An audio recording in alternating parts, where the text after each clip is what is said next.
आज मैं आप लोगों को आईपीसी की धारा 312, 13, 14, 15, 16, 17, 18 यहाँ तक इन सभी धारा में क्या क्या लिखा है, खास करके महिला और शिशु के बचाव हेतु में। तो आइए जानते हैं बिना समय को गवाए। तो आरंभ आईपीसी की धारा 312 से। तो जानते हैं कि 312 धारा में क्या लिखा है। तो आईपीसी की धारा 312 में लिखा है,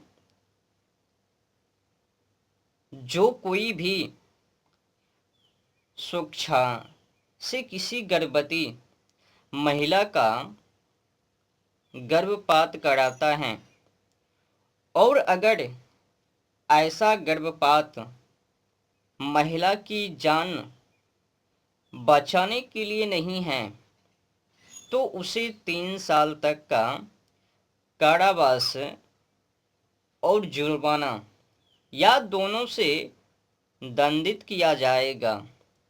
अब समझ लीजिए, जब हमारे संविधान में ऐसा लिखा है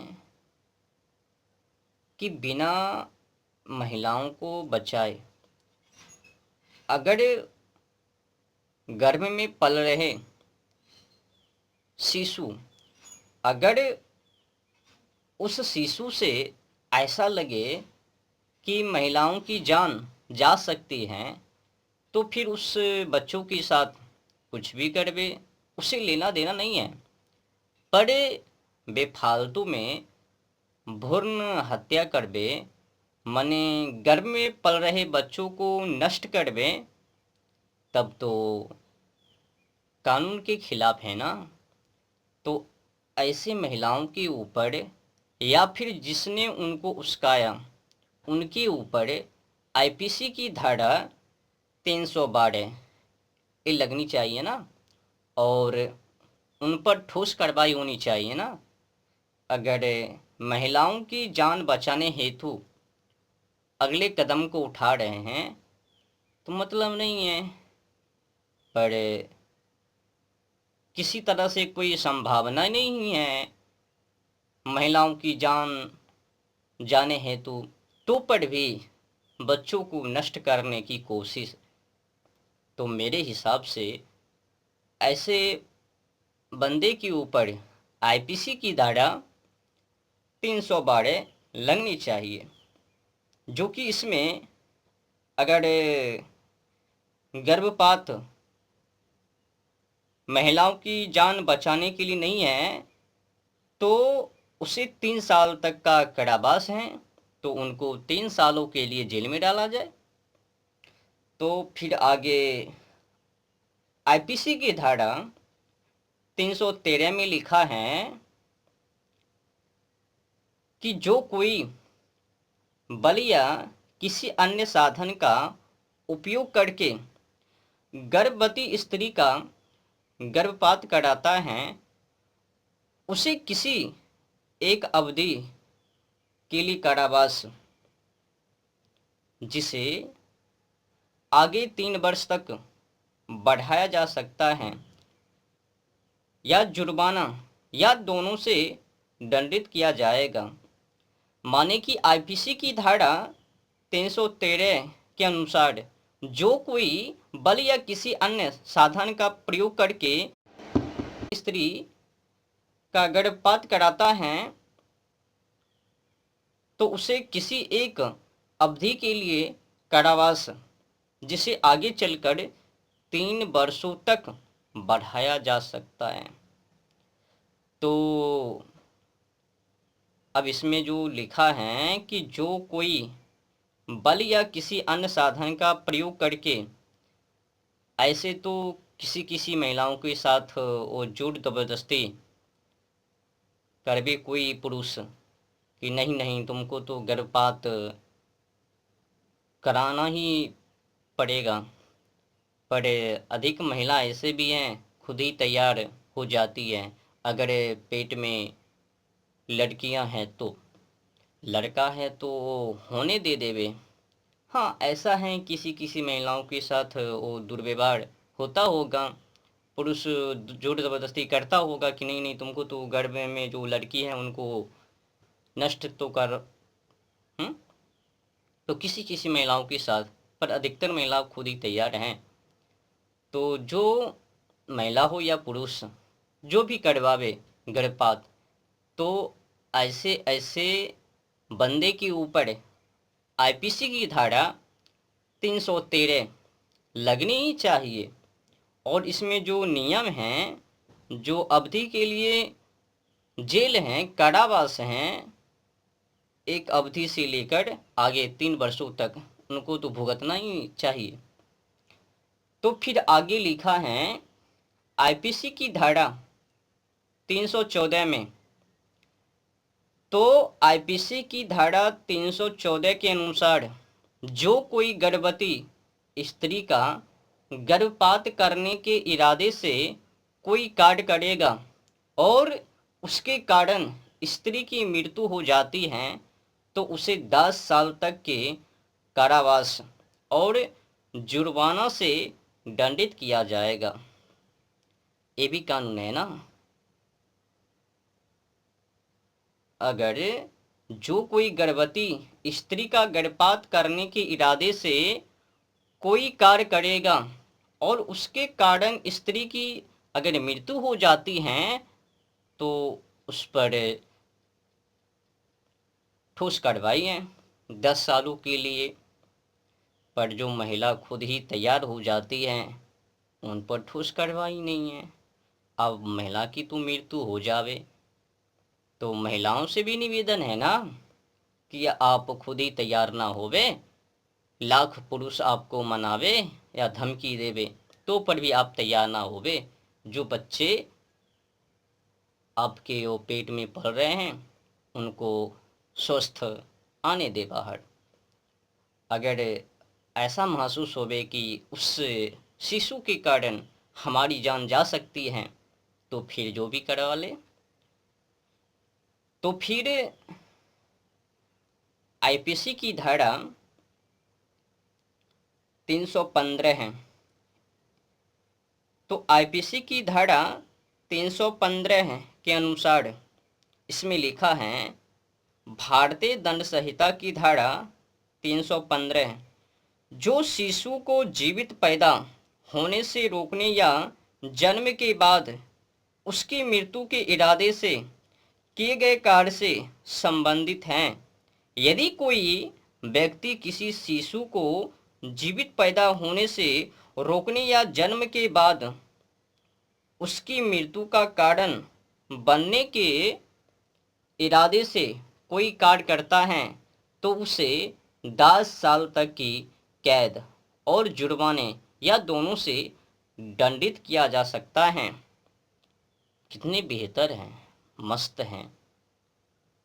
बच्चे और माँ दोनों की बचाव हेतु बेहतर कानून है, पर इस देश में नियमों का पालन नहीं है। अगर पिता करवाने के लिए चाहे तो माँ हो सकती है थोड़ी मोड़ी वो नौटंकी करवे। पर मुझे तो ऐसा नहीं लगता है कि हर कोई पुरुष वो जोर ज़बरदस्ती करता होगा कि नहीं नहीं तुमको वो गर्भपात कराना ही होगा। अधिकतर महिला खुद ही तैयार हो जाती है, घर में पल रहे वो शिशु लड़कियां। तो फिर आईपीसी की धारा 316 में लिखा है कि सजीव अनजन्मे शिशु की मृत्यु से संबंधित हैं। यदि कोई व्यक्ति किसी ऐसे कार्य द्वारा सजीव अनजन्मे शिशु की मृत्यु कारित करता है, जो यदि वह मृत्यु कार्य करता तो वह गैर हत्या का दोषी होता, तो उसे 10 साल तक के जेल या दोनों से जुर्माना के साथ या दोनों से दंडित किया जाएगा। फिर आगे लिखता है आईपीसी की धारा 317 है। तो आईपीसी की धारा 317 के अनुसार इसमें लिखा है कि जो कोई 12 साल से कम उम्र के बच्चों का पिता या माता है या उसकी देखभाल करता है और उसे पूरी तरह से परित्याग करने के इरादे से किसी जगह छोड़ देता है तो उसे 7 साल तक के जेल या दोनों से दंडित किया जा सकता है। जुर्माना और 7 साल के लिए ठोस कार्रवाई यानी जेल। तो जुर्माना और जेल ये दोनों से भी दंडित किया जा सकता है। तो फिर आईपीसी की धारा 318 में लिखा है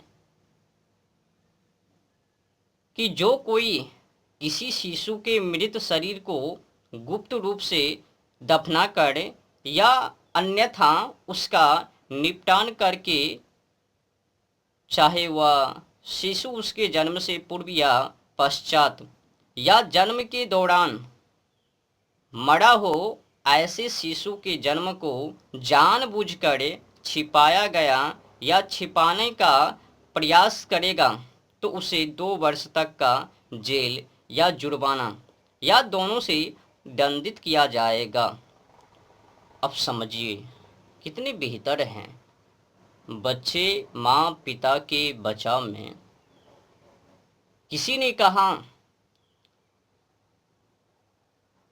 कि कानून कितने भी बेहतर क्यों ना बना ले, अगर सरकार बेढंगे हैं तो बेहतर कानून भी बेढंगे हो जावे। अगर सरकार अच्छी हैं तो बेढंगे कानून भी अच्छे हो जावे। तो सरकार पर निर्भर करती है कि किस तरह से समाज को चलाना है, किस तरह से खुद नियमों को पालन करते हुए समाज के लोगों को भी नियमों का पालन करवाना है। तो निर्भर सरकार के ऊपर हैं। अब ऐसा ना हो कि ब्लैक मनी को छापने के चक्कर में आपने जैसे कि आईपीसी की धारा 312 से लेकर 18 तक सुना और इसमें क्या क्या नियम हैं, क्या क्या लिखा है। इसमें तो अधिकतर डॉक्टरों की भी हाथ हैं, साइड में पिता और भी कोई उनकी सदस्य माँ जी भी तैयार हैं, देख रहे हो ना। और खुल्लम खुल्ली उस शिशु को नष्ट करने के पीछे बहुत बड़ी रकम में हाथ डॉक्टर का भी है। तो डॉक्टरों के ऊपर ठोस कार्रवाई नहीं है ना भाई।